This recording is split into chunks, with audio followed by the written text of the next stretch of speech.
If there is one place in America that embodies the idea of a swing state, it is the great state of Wisconsin. Barack Obama won Wisconsin twice before the state flipped to Trump in 2016 and then back to Joe Biden in 2020.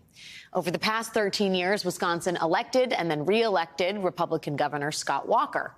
Then the state elected and then re-elected Democratic Governor Tony Evers. Wisconsin also has one Republican senator and one Democratic senator. According to the Pew Research Center, the state has an even split between Democratic and Republican-leaning voters. So every statewide election in Wisconsin reflects that dead even split. But then there is this. This is the congressional delegation from Wisconsin.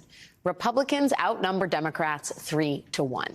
The same is true in their state Senate and their state assembly, where Republicans have had overwhelming majorities for the past decade, despite the fact that the state is evenly split by voters from both parties. So how is that even possible?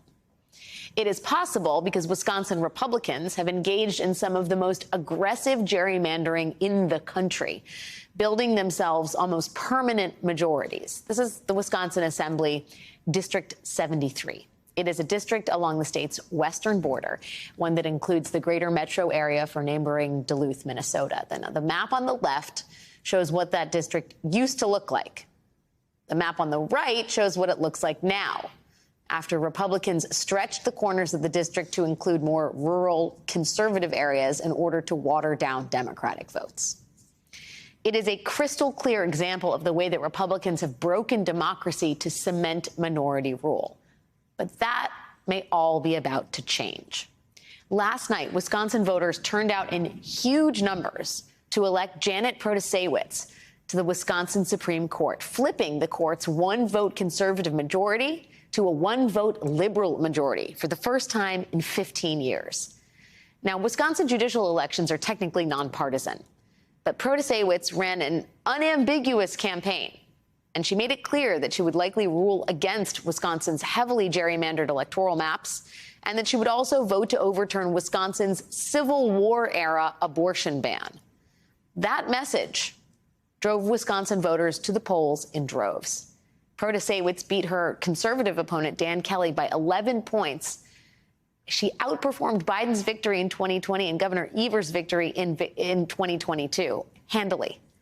But despite that overwhelming result, the conservative candidate here, Dan Kelly, he still found a way to win his very own race for sore loser. This was the most deeply deceitful, dishonorable, despicable campaign I have ever seen run for the courts. It was truly beneath contempt. My opponent is a serial liar.